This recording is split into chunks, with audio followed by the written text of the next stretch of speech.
महानगरपालिका निवडणुकीसाठी ठाकरे बंधू एकत्र आले असताना आता त्यांची पुढची पिढी देखील मैदानात उतरली आहे। उद्धव आणि आदित्य ठाकरेंनी महापालिका उमेदवारांचं मार्गदर्शन केलेलं आहे। मुंबईकरांना आपण हक्काचं घर देणार असून पुढच्या 5 वर्षात 1 लाख घरे देणार असल्याचं आदित्य ठाकरे यांनी मुंबई महापालिका निवडणूक लढवणाऱ्या उमेदवारांना मार्गदर्शन करताना म्हटलंय।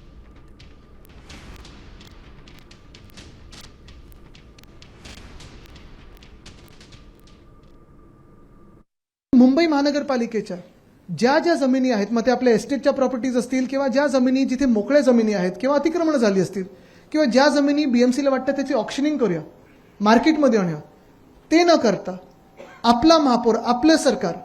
आपली महानगरपालिका ह्या सर्व प्रॉपर्टीजवर स्वतःच्या इमारती बांधेल आणि त्या इमारतींमध्ये शासनाचे जे कर्मचारी असतील, पोलीस कर्मचारी असतील, महानगरपालिकेचे जे कर्मचारी असतील, बीएसटीचे जे कर्मचारी असतील आणि आपले जे गिरणी कामगार आहेत त्यांना त्या प्रॉपर्टीजवर आपण हक्काचं घर परवडणाऱ्या दरात आपण देणार आहोत। हा आपला पहिला आपण इथे विषय मांडत आहोत। ठाकरे मनसेच्या वचननाम्यात नेमकं काय आहे आपण पाहूया। बघा, दर्जेदार शिक्षणासाठी मुंबई पब्लिक स्कूलची संख्या वाढवणार, बोराई इथल्या समुद्राच्या खाऱ्या पाण्यापासून पिण्याचं पाणी बनवण्याचा प्रकल्प,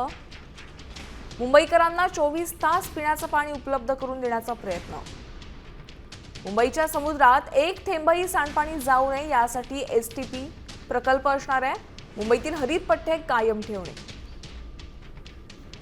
मुंबईतील प्रदूषण कमी करण्यासाठी ठोस उपाययोजना राबवणे,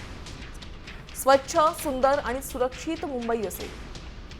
तसंच खड्डेविरहित रस्ते चालण्यायोग्य पदपात आणि फेरीवाल्यांसाठी विशेष प्लाझा असेल, पालिका रुग्णालयांमध्ये स्वस्तात दर्जेदार उपचार सुविधा,